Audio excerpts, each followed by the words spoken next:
देखो राजे next chapter है अपना इंडैक्स नंबर। ठीक है, इंडैक्स नंबर नाल ही यूनिट 2 स्टार्ट होंदी है। ठीक है, इंडैक्स नंबर राजे बेसिकली की हुंदा, जे तुसी जर्नली सुनिया होवे ना कि इकोनॉमी विच इन्नी इन्फ्लेशन आ गई है ना। पहला 100 रुपए की वैल्यू अज दे 100 रुपए की वैल्यू ते अज तो 20 साल दे पहला 100 रुपए की वैल्यू है ना, इहदे विच की है डिफरेंस है। सो ये जिहड़ा डिफरेंस है राजे ये की है इन्फ्लेशन है। ठीक है, जिहड़ा ये रेट का वधना घटना, ठीक है, प्राइजिस च गिरावट आनी या फिर करंसी की वैल्यू वधनी घटनी, ठीक है, उहदा डेप्रीसीएशन होना या एप्रीसीएट होना, ये सारा कुछ आपां नूं किहड़े स्टैटिस्टिकल टूल तो पता लगदा, इंडैक्स नंबरस तो।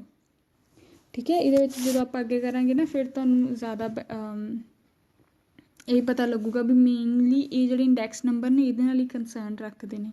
ठीक है, इंडैक्स नंबर नूं जे राजे आप बुकिश लैंगुएज के हिसाब नाल देखिए तो ये की हुंदा है, these are devices for measuring the difference in the magnitude of a group of related variables. ठीक है, कि ये की कैलकुलेट करते हैं, डिफरेंस कैलकुलेट करते हैं। ठीक है, किन्ना दा ਉਹ रिलेटिड वेरीएबल्स ਜਿਹੜੇ एक दूजे नाल लिंक रखते हैं।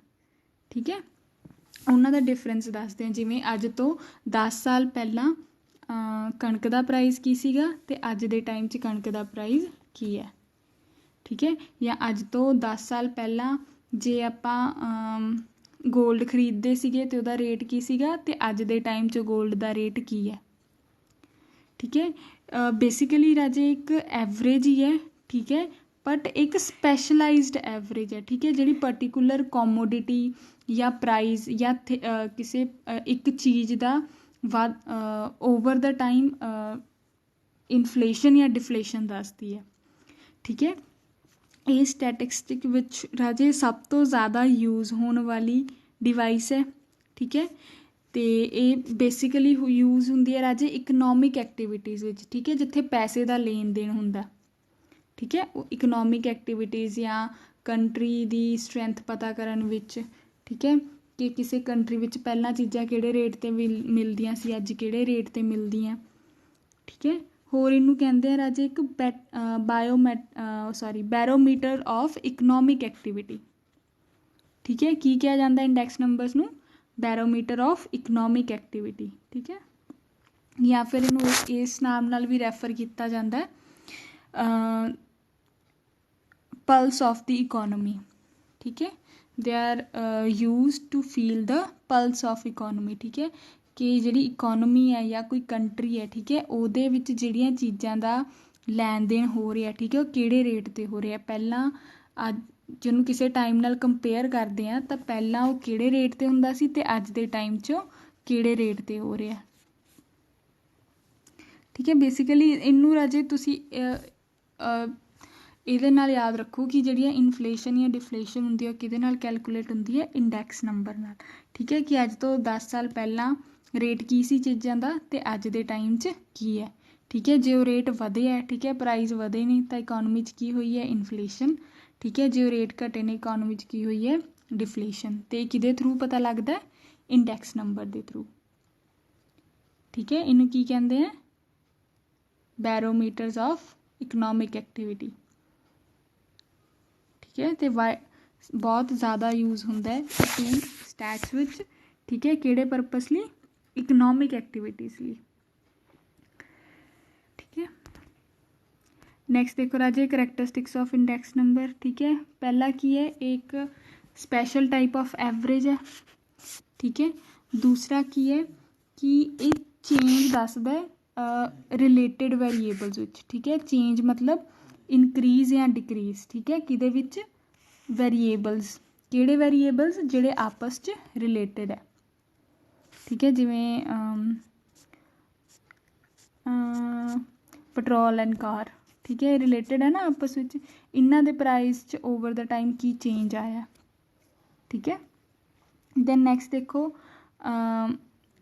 It if Maihar the effect of change over a period of time. ठीक है, कि एक जिहड़ा चेंज की सैकेंड पॉइंट च गल की गई है, ठीक है, वो चेंज किवें दसदा, over a period of time, ਠੀਕ ਹੈ, ਕਿ ਅੱਜ ਤੋਂ 10 ਸਾਲ ਪਹਿਲਾਂ ਉਸ ਚੀਜ਼ ਦਾ ਰੇਟ ਕਿੰਨਾ ਸੀਗਾ ਅਤੇ ਅੱਜ ਦੇ ਟਾਈਮ 'ਚ ਉਹਦਾ ਰੇਟ ਕਿੰਨਾ। Then these numbers are expressed numerically or in relative term, ਠੀਕ ਹੈ। ਇੰਡੈਕਸ ਨੰਬਰਸ ਨੂੰ ਆਪਾਂ ਨੰਬਰਸ 'ਚ ਵੀ ਕੈਲਕੂਲੇਟ ਕਰ ਸਕਦੇ ਹਾਂ, ਠੀਕ ਹੈ, ਨੰਬਰਸ 'ਚ ਵੀ ਐਕਸਪ੍ਰੈਸ ਕਰ ਸਕਦੇ ਹਾਂ, ਪਲੱਸ ਪਰਸੈਂਟੇਜ 'ਚ ਵੀ ਐਕਸਪ੍ਰੈਸ ਕਰ ਸਕਦੇ ਹਾਂ, ਠੀਕ ਹੈ। ਨੈਕਸਟ ਦੇਖੋ ਰਾਜੇ, ਇਹ ਇੰਪੋਰਟੈਂਟ ਟੋਪਿਕ ਹੈ ਜਿਹੜਾ ਆਪਾਂ ਹੁਣ ਨੈਕਸਟ ਕਰਨ ਜਾ ਰਹੇ ਹਾਂ। ਇਹਨੂੰ ਕਹਿੰਦੇ ਆ problems in the construction of index numbers ਜਾਂ ਫਿਰ steps in the construction of index number, ਠੀਕ ਹੈ। ਬੇਸਿਕਲੀ ਇਹਦੇ ਵਿੱਚ 6 ਸਟੈਪਸ ਹੈ ਰਾਜੇ, ਠੀਕ ਹੈ। ਇਹ ਦੱਸਦੇ ਆ ਵੀ ਜਿਹੜੇ ਇੰਡੈਕਸ ਨੰਬਰ ਹੈ ਨਾ ਉਹਨਾਂ ਨੂੰ ਜੇ ਕੋਈ ਗਲਤ ਯੂਜ਼ ਕਰ ਲਵੇ, ਠੀਕ ਹੈ, ਜਾਂ ਉਹਨਾਂ ਦਾ ਜੇ ਕੋਈ ਕੈਲਕੂਲੇਸ਼ਨ ਗਲਤ ਯੂਜ਼ ਕਰ ਲਵੇ ਤਾਂ ਉਹ ਤੋਂ ਗਲਤ ਜੱਜਮੈਂਟ ਹੋ ਸਕਦੀ ਹੈ, ਠੀਕ ਹੈ। ਸੋ ਇਸ ਕਰਕੇ ਜਿਹੜੀਆਂ ਇਨਪੁਟਸ ਤੋਂ ਜਾਂ ਜਿਹੜੇ ਕੁਐਸਚਨ ਤੋਂ ਇੰਡੈਕਸ ਨੰਬਰ ਕੈਲਕੂਲੇਟ ਕਰਨਾ, ਠੀਕ ਹੈ, ਉਹ ਚੀਜ਼ਾਂ ਕਿਵੇਂ ਸਿਲੈਕਟ ਕਰਨੀਆਂ ਨੇ, ਠੀਕ ਹੈ, ਕਿਹੜੇ ਟਾਈਮ 'ਤੇ ਸਿਲੈਕਟ ਕਰਨੀਆਂ ਨੇ, ਕਿੱਦਾਂ ਸਿਲੈਕਟ ਕਰਨੀਆਂ ਨੇ, ਠੀਕ ਹੈ, ਉਹਨਾਂ ਬਾਰੇ ਦੱਸਦਾ। ਬੇਸਿਕਲੀ ਕੀ ਹੈ, ਇੱਕ ਤਰ੍ਹਾਂ ਦਾ ਪ੍ਰੋਸੈਸ ਹੈ ਕਿ ਇੰਡੈਕਸ ਨੰਬਰ ਜਾਂ ਕੋਈ ਇੰਡੈਕਸ ਪ੍ਰੋਬਲਮ ਜਿਹੜੀ ਸੋਲਵ ਕਰਨੀ ਹੈ ਅਤੇ ਉਹਦੇ ਲਈ ਤੁਸੀਂ ਜਿਹੜਾ ਡਾਟਾ ਉਹ ਕਿਵੇਂ ਕਲੈਕਟ ਕਰਨਾ, ਠੀਕ ਹੈ। ਫਸਟ ਦੇਖੋ ਰਾਜੇ, ਇਹਦੇ ਵਿੱਚ ਹੈਗਾ ਡਿਫਾਈਨਿੰਗ ਦਾ purpose, nature and scope of an index number. ਕਹਿੰਦੇ ਜਦੋਂ ਵੀ ਕੋਈ ਇੰਡੈਕਸ ਨੰਬਰ ਕੈਲਕੂਲੇਟ ਕਰਨਾ ਜਾਂ ਕੰਸਟਰਕਟ ਕਰਨਾ, ਠੀਕ ਹੈ, ਉਹਦਾ ਇੱਕ ਸਪੈਸੀਫਿਕ ਪਰਪਸ ਹੁੰਦਾ, ਗੋਲ ਹੁੰਦਾ, ਠੀਕ ਹੈ, ਓਬਜੈਕਟਿਵ ਹੁੰਦਾ। ਉਹ ਜਿਹੜੀ ਚੀਜ਼ ਹੈ ਉਹ ਪਹਿਲਾਂ ਡਿਸਾਈਡਡ ਹੋਣੀ ਚਾਹੀਦੀ ਹੈ, ਠੀਕ ਹੈ, ਡਾਟਾ ਕਲੈਕਟ ਕਰਨ ਤੋਂ ਪਹਿਲਾਂ ਜਾਂ ਇਨਪੁਟ ਕਲੈਕਟ ਕਰਨ ਤੋਂ ਪਹਿਲਾਂ, ਠੀਕ ਹੈ। ਜੇ ਉਹ ਚੀਜ਼ ਪਹਿਲਾਂ ਤੋਂ ਡਿਸਾਈਡਡ ਹੈ ਫਿਰ ਡਾਟਾ ਉਸੇ ਹਿਸਾਬ ਨਾਲ ਹੀ ਕਲੈਕਟ ਹੋਏਗਾ, ਹੈ ਨਾ। ਸਪੋਜ਼ ਹੁਣ ਆਪਾਂ ਇਨਫਲੇਸ਼ਨ ਜਾਂ ਡਿਫਲੇਸ਼ਨ ਪਤਾ ਕਰਨੀ ਹੈ ਸ਼੍ਰੀਲੰਕਾ ਵਿੱਚ, ਠੀਕ ਹੈ, ਇਹਦੇ ਤੋਂ ਆਪਾਂ ਇੰਡੈਕਸ ਨੰਬਰ ਕੈਲਕੂਲੇਟ ਕਰਨੀ ਹੈ। ਹੁਣ ਆਪਾਂ ਨੂੰ ਪਤਾ ਵੀ ਆਪਾਂ ਇਨਫਲੇਸ਼ਨ ਦੱਸਣੀ ਹੈ ਕਿਹਦੀ, ਸ਼੍ਰੀਲੰਕਾ ਦੀ। ਸੋ ਆਪਾਂ ਡਾਟਾ ਵੀ ਕਿੱਥੋਂ ਕਲੈਕਟ ਕਰਾਂਗੇ, ਸ਼੍ਰੀਲੰਕਾ 'ਚੋਂ, ਹੈ ਨਾ। ਜੇ ਹੁਣ ਆਪਾਂ ਨੂੰ ਇਹੀ ਨਹੀਂ ਕਲੀਅਰ ਵੀ ਆਪਾਂ ਇਨਫਲੇਸ਼ਨ ਕਿਹੜੇ ਕੰਟਰੀ ਦੀ ਕੈਲਕੂਲੇਟ ਕਰਨੀ ਹੈ ਨਾ, ਫਿਰ ਆਪਾਂ ਪੂਰੀ ਦੁਨੀਆ 'ਚੋਂ ਕਿਹੜੀ ਕੰਟਰੀ ਦਾ ਡਾਟਾ ਕਲੈਕਟ ਕਰਾਂਗੇ। ਸੋ ਇਹ ਚੀਜ਼ ਕੀ ਹੈ ਕਿ ਪਹਿਲਾਂ ਓਬਜੈਕਟਿਵ ਜਾਂ ਪਰਪਸ ਫਿਕਸ ਹੋਣਾ ਚਾਹੀਦਾ, ਠੀਕ ਹੈ, ਕਿ ਕਿਹੜੇ ਕੰਮ ਲਈ ਇੰਡੈਕਸ ਨੰਬਰ ਯੂਜ਼ ਕਰਨਾ, ਜਿਹੜੀ ਇੰਡੈਕਸ ਪ੍ਰੋਬਲਮ ਹੈ ਉਹ ਕਿੱਥੋਂ ਦੀ ਹੈ, ਠੀਕ ਹੈ, ਕਿਹੜੀਆਂ ਉਹਦੇ 'ਚ ਆਈਟਮਸ ਸਿਲੈਕਟ ਕਰਨੀਆਂ ਨੇ, ਠੀਕ ਹੈ। ਹੁਣ ਇਨਫਲੇਸ਼ਨ ਸਾਰੀ ਜਰਨਲ ਇਨਫਲੇਸ਼ਨ ਪੂਰੀ ਇਕੋਨਮੀ ਦੀ ਦੱਸਣੀ ਹੈ ਜਾਂ ਫਿਰ ਕਿਸੇ ਇੱਕ ਪਰਟੀਕੂਲਰ ਕੋਮੋਡਿਟੀ 'ਚ, ਠੀਕ ਹੈ। ਜਿਵੇਂ ਇਕੱਲੇ ਕੱਪੜੇ 'ਚ ਦੱਸਣੀ ਹੋਵੇ ਵੀ ਕੱਪੜਿਆਂ 'ਚ ਓਵਰ ਦਾ ਟਾਈਮ ਕਿੰਨਾ ਚੇਂਜ ਆਇਆ, ਠੀਕ ਹੈ, ਜਾਂ ਫਿਰ ਜਿਹੜੀਆਂ ਕੰਜ਼ਿਊਮਰ ਡਿਊਰੇਬਲ ਗੁੱਡਸ ਨੇ, ਠੀਕ ਹੈ, ਉਹਨਾਂ ਵਿੱਚ ਕਿੰਨਾ ਚੇਂਜ ਆਇਆ, ਠੀਕ ਹੈ। ਜੇ ਹੁਣ ਸਪੋਜ਼ 2 ਸਟੂਡੈਂਟਸ ਹੈ, ਠੀਕ ਹੈ, ਟੀਚਰ ਉਹਨਾਂ ਨੂੰ ਕਹਿੰਦਾ ਵੀ ਤੁਸੀਂ ਜਾਓ ਇਨਫਲੇਸ਼ਨ ਸਰਚ ਕਰਕੇ ਆਓ, ਠੀਕ ਹੈ। ਇੱਕ ਨੂੰ ਕਹਿੰਦਾ ਵੀ ਤੂੰ ਟੈਕਸਟਾਈਲ ਇੰਡਸਟਰੀ 'ਤੇ ਕਰਕੇ ਆ, ਇੱਕ ਨੂੰ ਕਹਿੰਦਾ ਆਟੋਮੋਬਾਈਲ ਇੰਡਸਟਰੀ 'ਤੇ ਕਰਕੇ ਆ, ਹੈ ਨਾ। ਫਿਰ ਉਹ ਡਾਟਾ ਆਪਣਾ ਕਿਵੇਂ ਸਿਲੈਕਟ ਕਰਨਗੇ, ਜਿਹਨੂੰ ਟੈਕਸਟਾਈਲ ਇੰਡਸਟਰੀ ਦਾ ਪਤਾ ਕਰਨ ਲਈ ਕਿਹਾ ਉਹ ਟੈਕਸਟਾਈਲ ਇੰਡਸਟਰੀ 'ਚੋਂ ਪਤਾ ਕਰੇਗਾ, ਠੀਕ ਹੈ, ਉੱਥੋਂ ਦਾ ਡਾਟਾ ਕਲੈਕਟ ਕਰੇਗਾ, ਇਨਪੁਟ ਕਲੈਕਟ ਕਰੇਗਾ। ਜਿਹਨੂੰ ਆਟੋਮੋਬਾਈਲ ਇੰਡਸਟਰੀ ਦਾ ਕਰਨ ਲਈ ਕਿਹਾ ਉਹ ਆਟੋਮੋਬਾਈਲ ਇੰਡਸਟਰੀ ਦਾ ਕਰੇਗਾ, ਹੈ ਨਾ। ਸੋ ਉਹਨਾਂ ਨੂੰ ਕਲੀਅਰ ਹੈ ਆਲਰੇਡੀ ਕਿ ਉਹਨਾਂ ਨੇ ਇੰਡੈਕਸ ਨੰਬਰ ਲਾਉਣਾ ਅਤੇ ਕਿਹਦੇ 'ਤੇ ਲਾਉਣਾ, ਠੀਕ ਹੈ। ਉਹਨਾਂ ਨੇ ਜੇ ਇਨਫਲੇਸ਼ਨ ਪਤਾ ਕਰਨੀ ਹੈ ਤਾਂ ਕਿਹੜੇ ਸੈਕਟਰ ਦੀ ਪਤਾ ਕਰਨੀ ਹੈ, ਠੀਕ ਹੈ। ਸੇਮ ਚੀਜ਼ ਇਹਦੇ ਵਿੱਚ ਆ ਜਾਂਦੀ, ਠੀਕ ਹੈ, ਕਿ ਡਿਫਾਈਨ ਹੋਣਾ ਚਾਹੀਦਾ ਪਹਿਲਾਂ ਤੋਂ ਹੀ ਕਿ ਕਿਹੜੇ ਪਰਪਸ ਲਈ ਇੰਡੈਕਸ ਨੰਬਰ ਯੂਜ਼ ਹੋ ਰਿਹਾ, ਉਹਦਾ ਕੀ ਗੋਲ ਰਹੇਗਾ, ਠੀਕ ਹੈ। ਨੈਕਸਟ ਦੇਖੋ ਰਾਜੇ, selection of items and there numbers, ਠੀਕ ਹੈ। ਆਈਟਮਸ ਵਿੱਚ ਕੀ ਆ ਜਾਏਗਾ ਰਾਜੇ ਕਿ ਕਿਹੜੀਆਂ ਚੀਜ਼ਾਂ 'ਤੇ ਇੰਡੈਕਸ ਨੰਬਰ ਲਾਉਣਾ, ਠੀਕ ਹੈ, ਕਿਹੜੀਆਂ ਗੁੱਡਸ 'ਤੇ ਜਾਂ ਕਿਹੜੀਆਂ ਕੋਮੋਡਿਟੀਜ਼ 'ਤੇ ਇੰਡੈਕਸ ਨੰਬਰ ਲੱਗੇਗਾ, ਠੀਕ ਹੈ। ਉਹ ਕੀ ਆ ਜਾਏਗਾ, ਸਿਲੈਕਸ਼ਨ ਆਫ ਆਈਟਮਸ। ਉਹਦੇ ਵਿੱਚ ਕੀ ਹੋ ਜਾਏਗਾ ਕਿ ਉਹ ਆਈਟਮ ਦੇ ਕਰੈਕਟਰਿਸਟਿਕਸ ਕੀ ਹੋਣਗੇ, ਠੀਕ ਹੈ, ਉਹ ਆਈਟਮ ਕੀ ਰੀਪ੍ਰਜੈਂਟ ਕਰੇਗੀ, ਠੀਕ ਹੈ। ਰੀਪ੍ਰਜੈਂਟ ਮਤਲਬ ਕਸਟਮਰ ਦਾ ਟੇਸਟ, ਹੈਬਿਟਸ, ਪ੍ਰੈਫਰੈਂਸਿਸ, ਠੀਕ ਹੈ। ਨੈਕਸਟ ਆ ਜਾਏਗਾ ਕਿ ਉਹ ਆਈਟਮਸ ਗ੍ਰੇਡ ਦੇ ਬੇਸ 'ਤੇ ਹੋਣਗੀਆਂ ਜਾਂ ਸਟੈਂਡਰਡਾਈਜ਼ ਹੋਣਗੀਆਂ, ਠੀਕ ਹੈ। ਜੇ ਪੁਆਇੰਟ ਨਹੀਂ ਵੀ ਤੁਹਾਨੂੰ ਧਿਆਨ 'ਚ ਰਹਿੰਦੇ ਤਾਂ ਇਟਸ ਓਕੇ, ਕੋਈ ਗੱਲ ਨਹੀਂ। ਤੁਸੀਂ ਮੇਨ ਇਹਦੇ ਵਿੱਚ ਕੀ ਦੇਖਣਾ ਕਿ ਆਈਟਮਸ ਕਿਹੜੀਆਂ ਸਿਲੈਕਟ ਕਰਨੀਆਂ ਨੇ, ਠੀਕ ਹੈ, ਕੋਮੋਡਿਟੀ ਕਿਹੜੀ ਸਿਲੈਕਟ ਕਰਨੀ ਹੈ। ਜਿਵੇਂ ਆਪਾਂ ਟੈਕਸਟਾਈਲ ਅਤੇ ਆਟੋਮੋਬਾਈਲ ਦੀ ਐਗਜ਼ਾਮਪਲ ਲਿੱਤੀ ਹੈ। ਹੁਣ ਟੀਚਰ ਕਹੇ ਵੀ ਜਾਓ ਸਾਰੀ ਕਲਾਸ ਨੂੰ ਵੀ ਤੁਸੀਂ ਸਿਰਫ ਆਟੋਮੋਬਾਈਲ ਇੰਡਸਟਰੀ 'ਤੇ ਹੀ ਇੰਡੈਕਸ ਨੰਬਰ ਲਾਉਣਾ, तो ਕਿਹੜੀਆਂ ਆਈਟਮਸ ਸਿਲੈਕਟ ਕਰਨਗੇ ਜਿਹੜੀਆਂ ਆਟੋਮੋਬਾਈਲ ਇੰਡਸਟਰੀਜ਼ 'ਚ ਆਉਂਦੀਆਂ ਨੇ, ਜਿਵੇਂ ਕਾਰਸ ਹੋ ਗਿਆ, ਸਕੂਟਰਸ ਹੋ ਗਏ, ਠੀਕ ਹੈ, ਟਰੱਕ ਹੋ ਗਏ, ਠੀਕ ਹੈ, ਇਹਨਾਂ ਦੇ ਰਿਲੇਟਿਡ ਹੀ ਉਹ ਡਾਟਾ ਇਕੱਠਾ ਕਰਨਗੇ, ਠੀਕ ਹੈ। ਅਤੇ ਕੋਮੋਡਿਟੀ ਕੀ ਹੋ ਗਈਆਂ, ਆਟੋਮੋਬਾਈਲਸ, ਠੀਕ ਹੈ। ਦੈਨ ਨੈਕਸਟ ਦੇਖੋ ਰਾਜੇ ਨੰਬਰ ਆਫ ਆਈਟਮਸ, ਠੀਕ ਹੈ। ਨੰਬਰ ਆਫ ਆਈਟਮਸ ਮਤਲਬ ਕਿੰਨਾ ਆਊਟਪੁੱਟ ਕਲੈਕਟ ਕਰਨਾ ਹੈ, 100 ਆਊਟਪੁੱਟ ਕਲੈਕਟ ਕਰਨਾ ਹੈ, 1000 ਆਊਟਪੁੱਟ ਕਲੈਕਟ ਕਰਨਾ ਹੈ, ਜਾਂ 1 ਲੱਖ ਆਊਟਪੁੱਟ ਕਲੈਕਟ ਕਰਨਾ ਹੈ। ਆਊਟਪੁੱਟ ਨਹੀਂ, ਸੌਰੀ, ਇਨਪੁੱਟ ਕਲੈਕਟ ਕਰਨਾ, ਠੀਕ ਹੈ। ਇਨਪੁੱਟ ਕਿੰਨਾ ਕਲੈਕਟ ਕਰਨਾ, ਕਿ ਜਿਵੇਂ ਹੁਣ ਕਿਸ ਟੀਚਰ ਨੇ ਕਿਹਾ ਵੀ ਇੰਡੈਕਸ ਨੰਬਰ ਲਾਉਣਾ ਹੈ, ਠੀਕ ਹੈ, ਇਨਫਲੇਸ਼ਨ ਪਤਾ ਕਰਨੀ ਹੈ, ਤਾਂ ਉਹ ਕਿੰਨਾ ਕੁ ਡਾਟਾ ਕਲੈਕਟ ਕਰਨਾ ਉਹਦੇ ਲਈ, ਠੀਕ ਹੈ। ਤਾਂ ਉਹ ਚੀਜ਼ ਕਿਹਦੇ 'ਚ ਆ ਜਾਏਗੀ, ਨੰਬਰ ਆਫ ਆਈਟਮਸ ਵਿੱਚ, ਠੀਕ ਹੈ। ਬੇਸਿਕਲੀ ਤਾਂ ਰਾਜੇ ਜਿੰਨਾ ਜ਼ਿਆਦਾ ਇਨਪੁੱਟ ਡਾਟਾ ਕਲੈਕਟ ਹੁੰਦਾ, ਠੀਕ ਹੈ, ਉਨਾ ਵਧੀਆ ਰਿਜ਼ਲਟ ਆਉਂਦਾ। ਬਟ ਇਹਦੇ ਵਿੱਚ ਕੀ ਹੈ ਵੀ ਜੇ ਜ਼ਿਆਦਾ ਡਾਟਾ ਕਲੈਕਟ ਕਰਨਾ ਹੋਵੇ ਉਹਦੇ ਲਈ ਟਾਈਮ ਵੀ ਜ਼ਿਆਦਾ ਲੱਗੇਗਾ, ਪੈਸਾ ਵੀ ਜ਼ਿਆਦਾ ਲੱਗੇਗਾ, ਐਨਰਜੀ ਵੀ ਜ਼ਿਆਦਾ ਲੱਗੇਗੀ, ਹੈ ਨਾ। ਸੋ ਕਦੀ ਕਦਾਈ ਕੀ ਹੁੰਦਾ ਕਿ ਟਾਈਮ ਘੱਟ ਹੁੰਦਾ ਹੈ ਨਾ। ਰਿਜ਼ਲਟ ਜਿਵੇਂ 3 ਮਹੀਨਿਆਂ 'ਚ ਬਣਾ ਕੇ ਦੇਣਾ ਹੋਵੇ, ਜੇ 3 ਮਹੀਨਿਆਂ 'ਚ ਬਣਾ ਕੇ ਦੇਣਾ ਅਤੇ ਡਾਟਾ ਆਪਾਂ ਨੂੰ 1 ਮਹੀਨੇ 'ਚ ਪਹਿਲਾਂ ਇਕੱਠਾ ਕਰਕੇ ਸਾਰੀਆਂ ਉਹਦੇ 'ਤੇ ਐਪਲੀਕੇਸ਼ਨਸ ਲਾਉਣੀਆਂ ਪੈਣਗੀਆਂ, ਹੈ ਨਾ। ਤਾਂ ਉਹਦੇ 1 ਮਹੀਨੇ ਵਿੱਚ ਡਾਟਾ ਘੱਟ ਇਕੱਠਾ ਹੋ ਸਕਦਾ, ਮਤਲਬ ਜ਼ਿਆਦਾ ਇਕੱਠਾ ਨਹੀਂ ਹੋ ਸਕਦਾ, ਠੀਕ ਹੈ। ਦੈਨ ਪੈਸੇ ਦੀ ਵੀ ਗੱਲ ਆ ਜਾਂਦੀ ਹੈ ਵੀ ਇੱਕ ਜਗ੍ਹਾ ਤੋਂ ਦੂਜੀ ਜਗ੍ਹਾ ਜਾਣਾ, ਕਸਟਮਰਸ ਨੂੰ ਪਤਾ ਪੁੱਛਣਾ ਜਾਂ ਨੋਰਮਲ ਲੋਕਾਂ ਨੂੰ ਪੁੱਛਣਾ ਹੈ, ਠੀਕ ਹੈ। ਤਾਂ ਉਹਦੇ ਵਿੱਚ ਆਉਣ ਜਾਣ ਦਾ ਵੀ ਪੈਸਾ ਲੱਗੂਗਾ, ਡਾਟਾ ਕਲੈਕਟ ਕਰਨ ਦਾ ਵੀ ਪੈਸਾ ਲੱਗੂਗਾ, ਹੈ ਨਾ। ਸੋ ਉਹ ਵੀ ਇੱਕ ਰੀਜ਼ਨ ਬਣ ਜਾਂਦਾ ਵੀ ਡਾਟਾ ਕਿੰਨਾ ਕੁ ਕਲੈਕਟ ਹੋ ਸਕਦਾ, ਠੀਕ ਹੈ, ਕਿ ਜਿੰਨਾ ਕੁ ਰਿਸਰਚ ਕਰਨ ਲਈ ਪੈਸਾ ਅਵੇਲੇਬਲ ਹੈ, ਠੀਕ ਹੈ।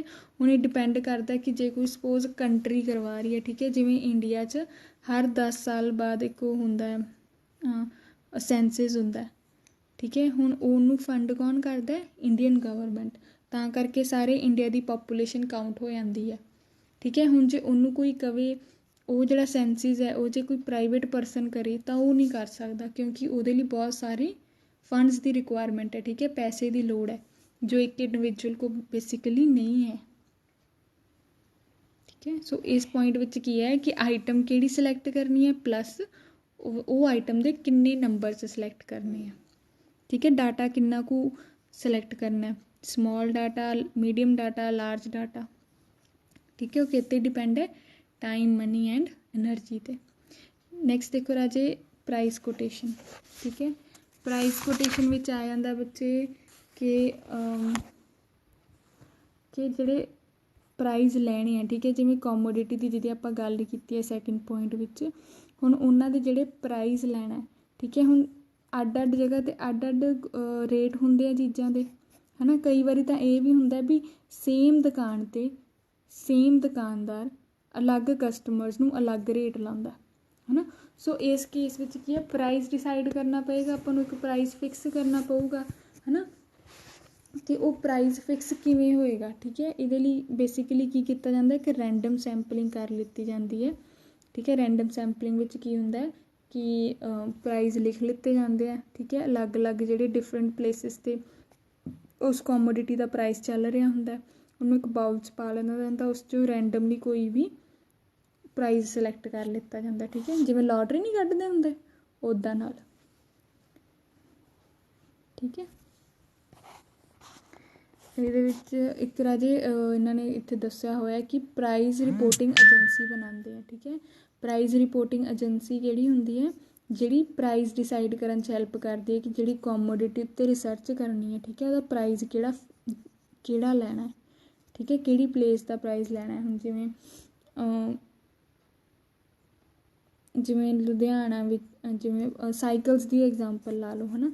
ਸਾਈਕਲਸ ਪੰਜਾਬ ਵਿੱਚ ਕਿਸੇ ਹੋਰ ਰੇਟ 'ਤੇ ਵਿਕਦੇ ਹੈ, ਠੀਕ ਹੈ, ਅਤੇ ਹਰਿਆਣਾ ਵਿੱਚ ਕਿਸੇ ਹੋਰ ਰੇਟ 'ਤੇ ਵਿਕਦੇ ਹੈ, ਦਿੱਲੀ ਵਿੱਚ ਕਿਸੇ ਹੋਰ ਰੇਟ 'ਤੇ ਵਿਕਦੇ ਹੈ, ਅਤੇ ਜਿਹੜੇ ਡਿਫਰੈਂਟ ਰੇਟਸ 'ਤੇ ਵਿਕਦੇ ਹੈ, ਠੀਕ ਹੈ, ਇਹਨਾਂ 'ਚੋਂ ਕਿਹੜਾ ਇੱਕ ਰੇਟ ਫਿਕਸ ਕੀਤਾ ਜਾਵੇ ਇੰਡੈਕਸ ਨੰਬਰ ਕੈਲਕੂਲੇਟ ਕਰਨ ਲਈ, ਠੀਕ ਹੈ। ਉਹ ਕੌਣ ਡਿਸਾਈਡ ਕਰ ਦਿੰਦਾ, ਕਈ ਵਾਰੀ ਪ੍ਰਾਈਜ਼ ਰਿਪੋਰਟਿੰਗ ਏਜੰਸੀ, ਠੀਕ ਹੈ, ਜਿਹੜੀ ਕਿ ਪ੍ਰੋਪਰ ਰਿਸਰਚ ਕਰਦੀ ਹੈ ਕਿ ਕਿਹੜਾ ਪ੍ਰਾਈਜ਼ ਸਿਲੈਕਟ ਕੀਤਾ ਜਾਵੇ ਇੰਡੈਕਸ ਨੰਬਰ ਕੈਲਕੂਲੇਟ ਕਰਨ ਲਈ, ठीक है। हुण इहदे कोल दो तरीके हुंदे आ राजे, एक मनी प्राइज़, एक क्वांटिटी प्राइज़। ठीक है। मनी प्राइज़ 'च की हुंदा है कि प्राइज़ पर यूनिट दस्सिया गया हुंदा है। ठीक है। जिवें इत्थे ने देखो एग्जाम्पल दित्ती हुई है, वीट रुपीज़ 850 पर कुआंटल। ठीक है। एक हुंदा क्वांटिटी प्राइज़। क्वांटिटी प्राइज़ 'च की हुंदा है कि पर यूनिट का पैसा दस्सिया गया हुंदा है, जिवें 120 ग्राम 1 रुपये का। ठीक है। 1 रुपये 'च कितनी चीज़ मिलती है? 120 ग्राम वीट मिलती है। ठीक है। जिहड़ा नॉर्मली जिहड़ा प्राइज़ हुंदा राजे, वो मनी प्राइज़ दिता जाता है ना, क्योंकि बेसिकली आपां यही कहने ना भी ये चीज़ इन्ने रुपये किलो है ना। ऐ तां नहीं कहते भी 1 रुपये च इहदी इन्नी कुछ चीज़ चढ़ जूगी, है ना।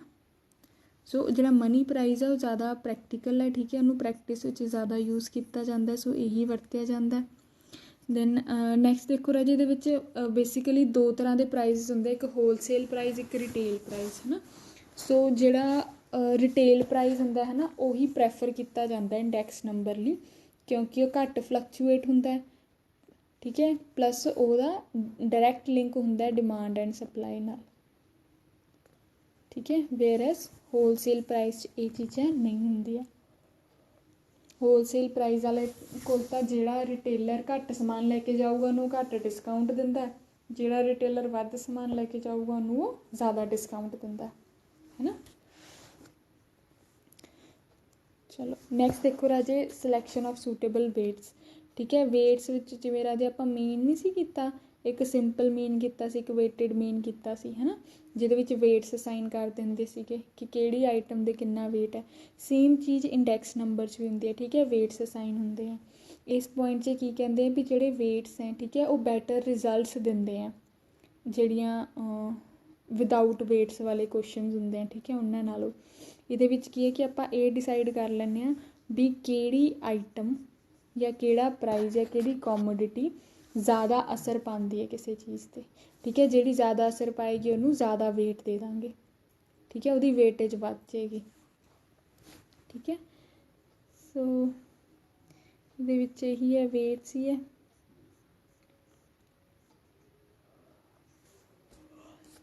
वेट्स भी राजे दो तरीके नाल दिते जाते, एक इंपलीसिट, एक एक्सपलीसिट। ठीक है। इंपलीसिट विच की हुंदा राजे, इंपलीसिट वेटिंग विच वेट्स नहीं असाइन किए जाते, जिहड़ी चीज़ इंपॉर्टेंट हुंदी है उन्होंने डाटा विच रिपीट कर दिता जाता है। ठीक है। जिवें आपां मोड कैलकुलेट करते सी ना कि जिहड़ी चीज़ सब तो ज़्यादा वारी आती है की हो जाता है मोड। ठीक है। इंपलीसिट वेटिंग च भी उही हुंदा कि जिहड़ी चीज़ जिन्नी इंपॉर्टेंट हुंदी है उन्होंने उन्नी वारी डाटा च रिपीट कर दिंदे हैं। ठीक है। सपोज जिवें 5 नंबर इंपॉर्टेंट है, ठीक है, तो डाटा विच 5 नंबर ज़्यादा बारी रिपीट कर देंगे। ठीक है। एक होंदा एक्सपलीसिट वेट। एक्सपलीसिट वेट विच किवें आ राजे, जिवें 1 2 3 4 5 6 वेट आपां असाइन कर दिंदे सी ना, मीन कड्ढन लग्गिया, वेटेड मीन कड्ढन लग्गिया, उवें मीन असाइन कर देना। ठीक है। नैक्सट देखो राजे, selection of base year. Base year हुंदा राजे कि किहड़े साल नूं मीडियम रख के इनफ्लेशन फाइंड आउट की जाती है। ठीक है। किहड़े साल नाल करंट प्राइजिस नूं कंपेयर किया जाता है। ठीक है। किहड़े साल के प्राइजिस नाल करंट ईयर के प्राइजिस नूं कंपेयर किया जाता, उन्होंने की कहा जाता है? Base year. ठीक है। जिवें मैं कहां कि जिवें सपोज करो 2019 के प्राइजिस कंपेयर करने, है ना, इनू मैं कंपेयर करा, मैं कह देवां चलो 2014 सी जिहड़ा, उन्नू बेस ईयर मान लैंदे आ। ठीक है। फिर वो बेस ईयर जिहड़ा हैगा 2014, ਉਹਦੀਆਂ जिन्नियां भी वैल्यूज़ होणगियां उन्होंने की कंसीडर किया जाएगा? 100। ठीक है। तो जिहड़ा हुण दा प्राइस चल रहा कॉमोडिटी का, ठीक है, सपोज मैं कपड़ियां की गल करते हैं। ठीक है। कपड़ियां च मैं देखना कि किन्नी को इन्फ्लेशन आई है, तो अज के टाइम पर जिहड़ा कपड़े का रेट है उन्होंने मैं किहदे नाल कंपेयर करूँगी? जिहड़ा 2014 विच कपड़े का रेट सी। सो जिहदे नाल अज दा प्राइस कंपेयर हो रहा है जिहड़े साल नाल, ठीक है, अज दा प्राइस कंपेयर कर रहे हैं आपां चल रहे प्राइजिस नूं, उहनूं आपां किहड़ा ईयर कहने आ? Base year. तो इहदी वैल्यू हमेशा की लित्ती जाती है? 100। ठीक है। मोर ओवर राजे, बेस ईयर सिलैक्ट करन तो पहला ये चीज़ ध्यान रखनी होंदी है भी उहदे विच कोई भी एब नॉर्मल चीज़ ना हुई होवे। ਲਾਈਕ ਉਹਦੇ ਵਿੱਚ ਕੋਈ ਵੀ ਜੰਗ ਨਾ ਲੱਗੀ ਹੋਵੇ, ਕੋਈ ਅਰਥਕੁਏਕ ਨਾ ਆਇਆ ਹੋਵੇ, ਜਾਂ ਕੋਈ ਹੋਰ ਨੈਚੁਰਲ ਡਿਜ਼ਾਸਟਰ ਨਾ ਹੋਇਆ ਹੋਵੇ, ਠੀਕ ਹੈ, ਜਾਂ ਫਿਰ ਕੋਈ ਹਾਈਪਰ ਇਨਫਲੇਸ਼ਨ ਨਾ ਹੋਇਆ ਹੋਵੇ। ਹਾਈਪਰ ਇਨਫਲੇਸ਼ਨ ਹੁੰਦਾ ਰਾਜੇ ਜਦੋਂ ਇੱਕੋ ਦਮ ਹੀ ਪ੍ਰਾਈਜ਼ਸ ਬਹੁਤ ਜ਼ਿਆਦਾ ਚੜ੍ਹ ਜਾਂਦੇ ਆ, ਠੀਕ ਹੈ, ਜਿਵੇਂ ਪਿਛਲੇ ਸਾਲ 'ਚ ਹੋਇਆ ਸੀ ਨਾ ਕਿ ਇੱਕੋ ਦਮ ਹੀ ਪਿਆਜ਼ ਦੇ ਰੇਟ ਬਹੁਤ ਜ਼ਿਆਦਾ ਹਾਈ ਹੋ ਗਏ ਸੀਗੇ, ਹੈ ਨਾ। ਲੋਕਾਂ ਨੇ ਇਨਫੈਕਟ ਪਿਆਜ਼ ਖਰੀਦਣਾ ਹੀ ਬੰਦ ਕਰਤਾ ਸੀਗਾ, ਸਬਜ਼ੀਆਂ 'ਚ ਪਿਆਜ਼ ਪਾਉਣਾ ਹੀ ਬੰਦ ਕਰਤਾ ਸੀ, ਹੈ ਨਾ। ਉਹ ਕਿਹੜਾ ਪਿਆਜ਼ ਦੇ ਕੇਸ ਵਿੱਚ ਉਹ ਕਿਹੜਾ ਇਨਫਲੇਸ਼ਨ ਸੀ, ਹਾਈਪਰ ਇਨਫਲੇਸ਼ਨ ਸੀਗਾ, ਠੀਕ ਹੈ, ਬਹੁਤ ਜ਼ਿਆਦਾ ਇਨਫਲੇਸ਼ਨ, ਠੀਕ ਹੈ। ਨੈਕਸਟ ਬੇਸ ਈਅਰ ਸਿਲੈਕਟ ਕਰਦੇ ਹੋਏ ਇਹ ਚੀਜ਼ ਧਿਆਨ ਰੱਖਣੀ ਚਾਹੀਦੀ ਹੈ ਕਿ ਬੇਸ ਈਅਰ ਬਹੁਤ ਜ਼ਿਆਦਾ ਦੂਰ ਨਾ ਹੋਵੇ ਕਰੰਟ ਈਅਰ ਨਾਲੋਂ, ਠੀਕ ਹੈ। ਹੁਣ ਜੇ ਮੈਂ 2019 ਦੇ ਪ੍ਰਾਈਸ ਕੰਪੇਅਰ ਕਰਨੇ ਹੈ ਤਾਂ ਮੈਂ ਇਹਨੂੰ ਜਿਹੜੇ 2-3 ਸਾਲ ਪਿਛਲੇ ਲੰਘ ਗਏ, ਠੀਕ ਹੈ, ਉਹਨਾਂ ਨਾਲ ਹੀ ਕੰਪੇਅਰ ਕਰੂੰਗੀ। ਐ ਨਹੀਂ ਹੋਊਗਾ ਕਿ ਮੈਨੂੰ ਕੰਪੇਅਰ ਕਰ ਰਹੀ ਹਾਂ 1998 ਨਾਲ, ਹੈ ਨਾ। ਉਹ ਤਾਂ ਵਾਹਵਾ 20-25 ਸਾਲ 20-25 ਸਾਲ ਨਹੀਂ 20 ਕੁ ਸਾਲ ਪੁਰਾਣੀ ਗੱਲ ਹੋ ਗਈ, ਹੈ ਨਾ। ਜਾਂ ਫਿਰ ਐਂ ਨਾ ਹੋਵੇ ਮੈਂ ਉਹਨੂੰ ਕੰਪੇਅਰ ਕਰ ਰਹੀ ਹਾਂ ਆਜ਼ਾਦੀ ਦੇ ਵੇਲੇ ਨਾਲ 1947 ਨਾਲ, ਹੈ ਨਾ। ਸੋ ਮਤਲਬ ਜ਼ਿਆਦਾ ਡਿਫਰੈਂਸ ਨਹੀਂ ਹੋਣਾ ਚਾਹੀਦਾ ਕਰੰਟ ਈਅਰ ਅਤੇ ਬੇਸ ਈਅਰ 'ਚ, ਠੀਕ ਹੈ। ਨੈਕਸਟ ਦੇਖੋ ਰਾਜੇ, ਦੋ ਤਰ੍ਹਾਂ ਦੇ ਬੇਸ ਈਅਰ ਹੁੰਦੇ ਨੇ, ਇੱਕ ਫਿਕਸਡ ਬੇਸ ਈਅਰ, ਇੱਕ ਚੇਨ ਬੇਸ, ਠੀਕ ਹੈ। ਫਿਕਸਡ 'ਚ ਹੁੰਦਾ ਜਿਵੇਂ 2014 ਮੈਂ ਫਿਕਸ ਕਰ ਲਿਆ, ਠੀਕ ਹੈ। ਜਿੰਨਾ ਵੀ ਇਸ ਸਾਲ ਦੇ ਪ੍ਰਾਈਜ਼ ਨੇ ਉਹਨਾਂ ਨੂੰ ਕਿਹੜੇ ਪ੍ਰਾਈਜ਼ ਨਾਲ ਕੰਪੇਅਰ ਕਰੂੰਗੀ, ਜਿਹੜੇ 2014 'ਚ ਪ੍ਰਾਈਜ਼ਸ ਚੱਲਦੇ ਸੀ, ਠੀਕ ਹੈ। ਚੇਨ ਬੇਸ 'ਚ ਕੀ ਹੁੰਦਾ ਕਿ ਜਿਵੇਂ 2018 ਦੇ ਮੈਂ ਪ੍ਰਾਈਜ਼ ਕੰਪੇਅਰ ਕਰਨੇ ਨੇ, ਠੀਕ ਹੈ, ਇੰਡੈਕਸ ਕੱਢਣਾ 2018 ਵਾਲਿਆਂ ਦਾ, ਅਤੇ ਮੈਨੂੰ ਕਿਹਦੇ ਨਾਲ ਕੈਲਕੂਲੇਟ ਕਰ ਲੂੰਗੀ, ਇਸ ਤੋਂ ਪਹਿਲਾਂ ਜਿਹੜਾ ਈਅਰ ਸੀ 2017। ਜੇ ਮੈਂ 2019 ਦਾ ਇੰਡੈਕਸ ਕੱਢਣਾ, ਠੀਕ ਹੈ, ਤਾਂ ਮੈਂ ਕਿਹੜਾ ਬੇਸ ਈਅਰ ਲੈ ਲੂੰਗੀ ਚੇਨ ਬੇਸ 'ਚ 2018। ਜੇ 2020 ਦਾ ਕੱਢਣਾ, ਠੀਕ ਹੈ, ਤਾਂ ਇਹਨੂੰ ਚੇਨ ਬੇਸ 'ਚ ਕਿਹੜਾ ਬੇਸ ਈਅਰ ਲੈ ਲੂੰਗੀ 2019 ਦਾ, ਠੀਕ ਹੈ। ਇਹਦੇ ਵਿੱਚ ਰਾਜੇ ਫਿਕਸਡ ਬੇਸ ਅਤੇ ਚੇਨ ਬੇਸ 'ਚ ਜਿਹੜਾ ਚੇਨ ਬੇਸਡ ਹੁੰਦਾ, ਠੀਕ ਹੈ, ਉਹ ਬੈਟਰ ਰਿਜ਼ਲਟ ਦਿੰਦਾ, ਠੀਕ ਹੈ, ਕਿਉਂਕਿ ਇਹਦੇ ਵਿੱਚ ਜਿਹੜਾ ਟਾਈਮ ਡਿਫਰੈਂਸ ਹੈ ਉਹ ਘੱਟ ਹੁੰਦਾ, ਠੀਕ ਹੈ। ਬੈਟਰ ਚੀਜ਼ ਦੱਸਦਾ ਵੀ ਕਿੰਨੀ ਇਨਫਲੇਸ਼ਨ ਹੋਈ ਹੈ ਕਿੰਨੀ ਨਹੀਂ। ਲਾਸਟ ਦੇਖੋ ਰਾਜੇ, ਚੋਇਸ ਆਫ ਸੂਟੇਬਲ ਐਵਰੇਜ, ਠੀਕ ਹੈ। ਹੁਣ ਜਿਹੜੀ ਮੈਂ ਤੁਹਾਨੂੰ ਦੱਸਿਆ ਇੰਡੈਕਸ ਨੰਬਰ ਹੈ, ਇੱਕ ਤਰ੍ਹਾਂ ਦੀ ਸਪੈਸ਼ਲਾਈਜ਼ਡ ਐਵਰੇਜ ਹੀ ਹੈ, ਠੀਕ ਹੈ। ਇਹਦੇ ਵਿੱਚ ਰਾਜੇ ਸੈਂਟਰਲ ਟੈਂਡੈਂਸੀ ਦੇ ਜਿੰਨੇ ਵੀ ਆਪਾਂ ਮੈਥਡਸ ਕੀਤੇ ਨੇ, ਠੀਕ ਹੈ, ਉਹ ਸਾਰੇ ਯੂਜ਼ ਹੁੰਦੇ ਨੇ। ਬਟ ਇਹਦੇ ਵਿੱਚ ਜਿਹੜੀ ਮੀਡੀਅਨ, ਮੋਡ, ਹਾਰਮੋਨਿਕ ਮੀਨ, ਠੀਕ ਹੈ, ਇਹ ਨੋਰਮਲੀ ਯੂਜ਼ ਨਹੀਂ ਕੀਤੀਆਂ ਜਾਂਦੀਆਂ, ਇਹਨਾਂ ਨੂੰ ਅਵੋਇਡ ਕੀਤਾ ਜਾਂਦਾ, ਠੀਕ ਹੈ। ਜ਼ਿਆਦਾਤਰ ਜ਼ੋਰ ਕਿਹਦੇ 'ਤੇ ਦਿੱਤਾ ਜਾਂਦਾ, ਅਰਥਮੈਟਿਕ ਮੀਨ 'ਤੇ, ਠੀਕ ਹੈ, ਜਾਂ ਜਿਓਮੈਟਰਿਕ ਮੀਨ 'ਤੇ। ਇਹਦੇ 'ਚੋਂ ਵੀ ਰਾਜੇ ਜਿਹੜਾ ਅਰਥਮੈਟਿਕ ਮੀਨ ਹੁੰਦਾ ਨਾ ਉਹਦੀ ਆਪਾਂ ਇੱਕ ਲਿਮੀਟੇਸ਼ਨ ਕੀਤੀ ਸੀ ਕਿ ਐਕਸਟ੍ਰੀਮ ਵੈਲਿਊਜ਼ ਨਾਲ ਉਹ ਇਫੈਕਟ ਹੋ ਜਾਂਦਾ, ਹੈ ਨਾ। ਜੇ ਕੋਈ ਜ਼ਿਆਦਾ ਹੀ ਦੂਰ ਵੈਲਿਊ ਹੋਵੇ ਜਾਂ ਜ਼ਿਆਦਾ ਹੀ ਵੱਡੀ ਵੈਲਿਊ ਹੋਵੇ ਉਹਦੇ ਨਾਲ ਐਵਰੇਜ 'ਤੇ ਅਸਰ ਪੈਂਦਾ, ਠੀਕ ਹੈ। ਸੋ ਇਹ ਜਿਹੜੀ ਚੀਜ਼ ਹੈ ਜਿਓਮੈਟਰਿਕ ਮੀਨ ਵਿੱਚ ਨਹੀਂ ਹੁੰਦੀ। ਸੋ ਜਿਓਮੈਟਰਿਕ ਮੀਨ ਜਿਹੜਾ ਹੈ ਉਹ ਇੰਡੈਕਸ ਕੈਲਕੂਲੇਟ ਕਰਨ ਲਈ ਬੈਸਟ ਐਵਰੇਜ ਮੰਨਿਆ ਜਾਂਦਾ, ਠੀਕ ਹੈ। ਸੋ ਜਦੋਂ ਆਪਾਂ ਇੰਡੈਕਸ ਕੈਲਕੂਲੇਟ ਕਰਨਾ ਉਦੋਂ ਆਪਾਂ ਇਹਨਾਂ ਚੀਜ਼ਾਂ ਨੂੰ ਡਿਸਾਈਡ ਕਰਦੇ ਵਕਤ ਇਹ ਵੀ ਡਿਸਾਈਡ ਕਰਨਾ ਹੈ ਵੀ ਕਿਹੜੀ ਟਾਈਪ ਆਫ ਐਵਰੇਜ ਨਾਲ ਇੰਡੈਕਸ ਕੈਲਕੂਲੇਟ ਹੋਏਗਾ, ਠੀਕ ਹੈ। ਅਤੇ ਥਿਓਰੈਟੀਕਲੀ ਕਿਹੜੀ ਐਵਰੇਜ ਬੈਸਟ ਹੁੰਦੀ ਹੈ, ਅਰਥਮੈਟਿਕ ਮੀਨ ਜਾਂ ਫਿਰ ਜਿਓਮੈਟਰਿਕ ਮੀਨ, ਅਤੇ ਇਹਨਾਂ ਦੋਵਾਂ ਵਿੱਚੋਂ ਕਿਹੜੀ ਬੈਸਟ ਹੈ, ਜਿਓਮੈਟਰਿਕ ਮੀਨ, ਠੀਕ ਹੈ, ਓਕੇ।